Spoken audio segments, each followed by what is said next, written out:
अस्सलामुअलैकुम दोस्तों, आज एक सवाल पूछना चाहता हूँ सीधा, बिना किसी तमहीद के। आज इस वक्त तुम क्या हो? ये सवाल अजीब लगता है क्योंकि हम सोचते हैं कि हम तो हम हैं, एक ही इंसान। लेकिन दोस्तों, यहाँ साइकोलॉजी कुछ और कहती है। हर इंसान के अंदर दो शख्सियत मौजूद होती हैं, एक जो तुम्हें तोड़ देती है और दूसरी जो तुम्हें बना देती है। और ये दोनों शख्सियत एक ही सीने में और एक ही जिंदगी में रहती हैं।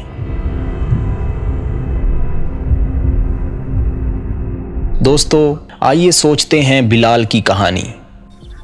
वो एक छोटे से गांव में रहता था। सादा इंसान, मेहनत करना चाहता था। सुबह उठा और एक पल के लिए लगा कि हाँ, आज कुछ होगा। एक स्पार्क था अंदर। फ़ोन उठाया और स्क्रॉल किया, फिर किसी की सक्सेस स्टोरी देखी और वो स्पार्क बुझ गया। मुझसे नहीं होगा, मैं तो हूँ ही ऐसा, किस्मत ही ख़राब है मेरी। इस तरह के लफ्ज़ अदा करने लगा। अंदर ही अंदर ये बोलने लगा। दोस्तों, ये बिलाल की आवाज़ है? नहीं, ये दूसरी शख्सियत की आवाज़ है जो बिलाल के अंदर रहती है, जिसका नाम उसने कभी नहीं रखा, लेकिन वो हमेशा से वहीं रहती है। नेपोलियन हिल ने अपनी बुक में लिखा था कि इंसान का सबसे बड़ा दुश्मन बाहर नहीं होता, वो अंदर होता है। एक नेगेटिव सेल्फ जो हर मौके पर बोलता है, ये नहीं होगा, तू नहीं कर सकता, पहले भी ट्राई किया था, क्या मिला। और एक पॉजिटिव सेल्फ जो सरगोशी करता है, एक बार और तुझ में है, तू कर सकता है। मसला ये नहीं कि ये दोनों हैं, मसला ये है हम जानते ही नहीं कि इस वक्त कौन जीत रहा है। हम अपनी ही अंदर की जंग से अनजान हैं।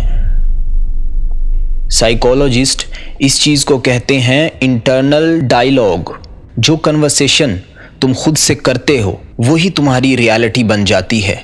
एक रिसर्च थी यूनिवर्सिटी ऑफ मिशिगन की। उन्होंने देखा कि जो लोग खुद से नाम लेकर बात करते हैं, जैसे बिलाल, तू कर सकता है, वो स्ट्रेस में भी बेटर डिसीजन लेते हैं। क्यों? क्योंकि जब तुम खुद को बाहर से देखते हो तो तुम खुद को जज नहीं करते, बल्कि खुद को गाइड करते हो। ये छोटा सा फ़र्क है, लेकिन इसका असर जिंदगी भर रहता है। नेपोलियन हिल ने इसी को कहा था ऑटो सजेशन। जो तुम खुद से बार बार कहते हो वो तुम्हारा सबकॉन्शियस माइंड सुन रहा होता है और फिर वही सच बना देता है। दोस्तों, इससे जुड़ी एक बात आपको बताता हूँ। मैंने और मेरे दोस्त ने एक जैसा फ़ोन लिया। अब उसने एक काम किया, जब भी कोई मिलता वो कहता ये फ़ोन मैंने गिफ्ट किया है इन्हें। झूठ था, सीधा झूठ। लेकिन उसने ये झूठ इतनी बार बोला, इतने लोगों के सामने, कि एक दिन जब मैंने अपना फ़ोन देखा, मुझे खुद लगा कि हाँ, ये फ़ोन शायद उसी ने दिया है। मैं जानता था ये मेरा फ़ोन है और मैंने खुद लिया है, लेकिन माइंड इस बात को मान गया था। दोस्तों, यही नेपोलियन हिल ने कहा था, जो बार बार सुना जाता है वही सच बन जाता है, चाहे बाहर से आया हो या अंदर से। तो सोचो, तुम खुद से बार बार क्या बोल रहे हो? तुम खुद से क्या कह रहे हो? आज सोचना, जेन्युइनली सोचना। दोस्तों, एक चीज़ होती है जिसे लोग चेक इन कहते हैं। ऐप्स में मौजूद होती है, लोकेशन चेक इन, लेकिन खुद के साथ कभी किया? सिर्फ 1 मिनट अंदर जाओ और पूछो अपने आप से, मैं इस वक्त कहाँ हूँ? क्या मैं उस इंसान की तरह हूँ जो मौके ढूंढता है, या उस इंसान की तरह जो बहाने बनाता है? दोस्तों, ये सवाल तुम्हारी जिंदगी का सबसे इम्पोर्टेंट मिरर है, और ये मिरर झूठ नहीं बोलता। तुम झूठ बोलते हो, लेकिन ये झूठ नहीं बोलता। नेपोलियन हिल ने एक लाइन लिखी थी जो मैं आज भी नहीं भूलता। Every adversity carries with it the seed of an equal और ग्रेटर बेनिफिट।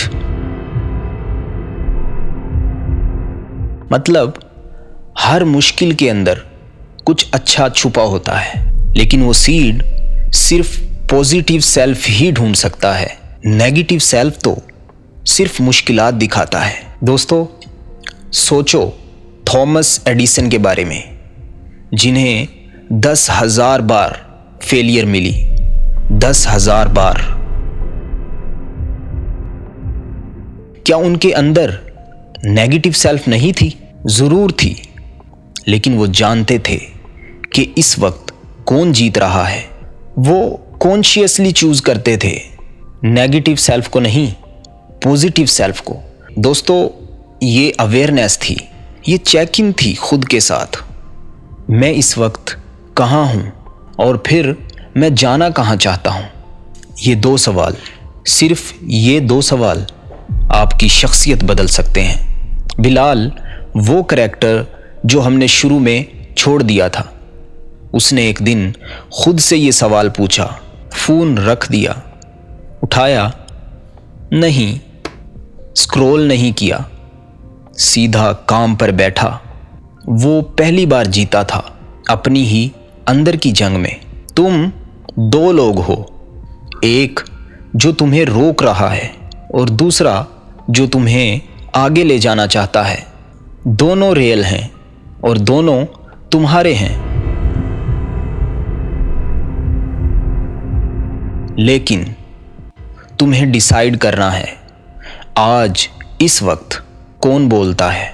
दोस्तों, ये वीडियो बंद करने से पहले एक काम करें, अपने अंदर जाएं,